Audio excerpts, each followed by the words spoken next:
We're in Tasmania for the Australian Driving Championships, and great to catch up with another familiar face. We've got the two Victorians, one after the other. Kate Gath, hello. Hi, nice to be here. It is unfortunate. I interviewed James and you didn't have a lot of luck in that race, but the race before was a nice enough result. Yeah, I was the outside of the field and ran fifth, so I was happy with that one. And I've got one decent one coming up, Fun to Love, so we'll have to try and get as many points as we can with that one. And the other two will just be driven for luck. Do you enjoy these days and commitment? And I say to everyone, you're basically a harness racing ambassador when you come to these, which I know you take that role on very well. But you are representing yourself, your state, but also the industry as well. Do you enjoy the days? It's really good to catch up with everyone that you don't see very often, and all the other drivers, and have a joke and a laugh at the start, and not at the start, but when you're around the stalls and stuff. So it's always good to catch up with everyone, and I think when you get afforded these opportunities, it's always best to take them. It's a privilege to get the call.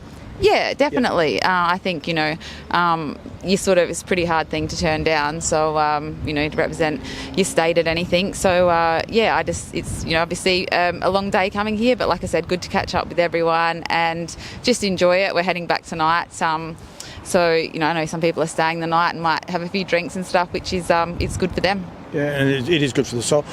It is an important part, though, for our industry. I know, we don't want our industry to go backwards in any way, any more than what it can. We want to promote it. We want to get these days, so we want to get a lot of Tasmanian people here to see the best drivers going around. But the role you guys do play as well is talking to people and going from there. That's the part that I find that we probably undersell. I think when I was a trainer and driver and didn't see, I think Kate's just on another junket, but it's not that at all, is it?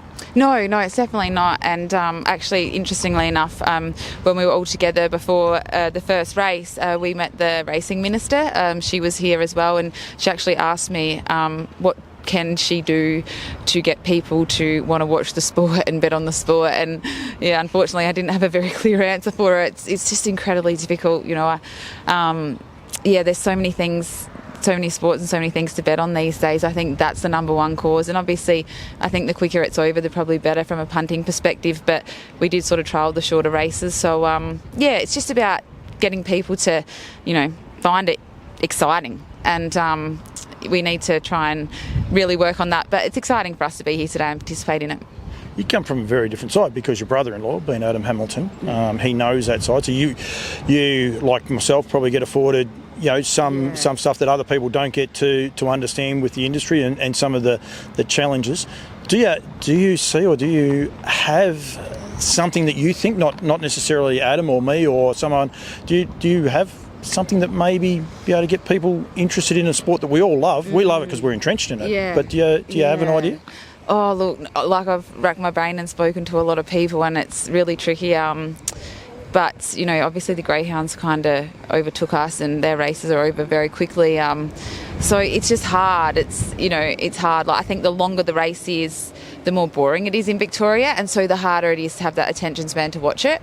So I do think probably shorter the better, and as a driver that doesn't bother me. Like, I'm happy to do whatever it takes to get the turnover and increase the sport, because it's a bit of a struggle at the moment. But I don't think there's any. We have tried a few things, HRB have, and we haven't really come up with the perfect answer yet, but we'll just keep trying, and who knows, maybe we can turn it around someday. I think we do, and it's easy for us because we are entrenched in it. We're invested in it as well, so you definitely see things differently when you got money involved in it and that. But it is a great sport, and days like this are terrific. They've been threatening about the rain and that, and very windy right now. It wasn't like this half an hour ago, so unfortunately it might get a little bit wet later on, but they are great days.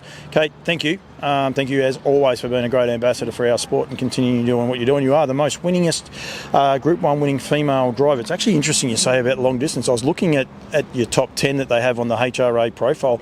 I think all of those Hunter Cups, and they're all long distance racing, so it's actually quite interesting, isn't it? No, it is. And look, I'm all for, I think we can have longer distance if there's tempo on, but often there's not tempo on, and especially now because we really have no dominant really grand circuit horse. Maybe Leap to Fame a little bit, but and so sitting in the death over those longer distances is just impossible for anyone to do, except for maybe him. So they just become snore fest, and it's not good, but like you said, definitely, the Hunter Cup was a standing start, 2 mile race nearly, I think, or 27th. Caravan Blaster was your first Group 1 winner, was it not? No, well, not your first Group 1, but one of your first majors. About to Rock was my first, big one, and I was lucky enough to drive him. Drew one in a stand, Apologise, I forgot about him. There was a very big delay at the start, and I was about 22, I think, and I was like, oh my gosh, this is taking way too long. But no, he stepped away really good, and the race panned out exactly how he wanted it to. But yeah, times have changed a bit, I think.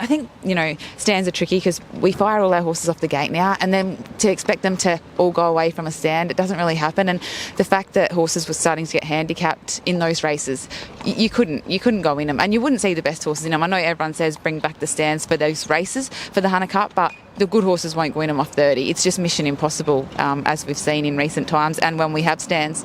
And when they do win, unfortunately, the horses they're chasing are inferior horses, so they're not a betting race anyway. So it doesn't seem to work. Everyone says they self-handicap, but there may be spots. But yeah, Katie, I could talk to you for a long time. You and I are actually, and I'm going to get a couple of other people. You and I are actually going to do another chat about this because you've given me a great idea going forward, and I love the way you think. But it'll be a little bit different. We'll sit down and talk about it and change the industry. But thank you very much for joining me. Good luck today. Hopefully, I'm interviewing. I promised everyone one interview unless they win. So you have to do 2 if you win. Thank you very much, and hopefully you get that second interview. Fingers crossed.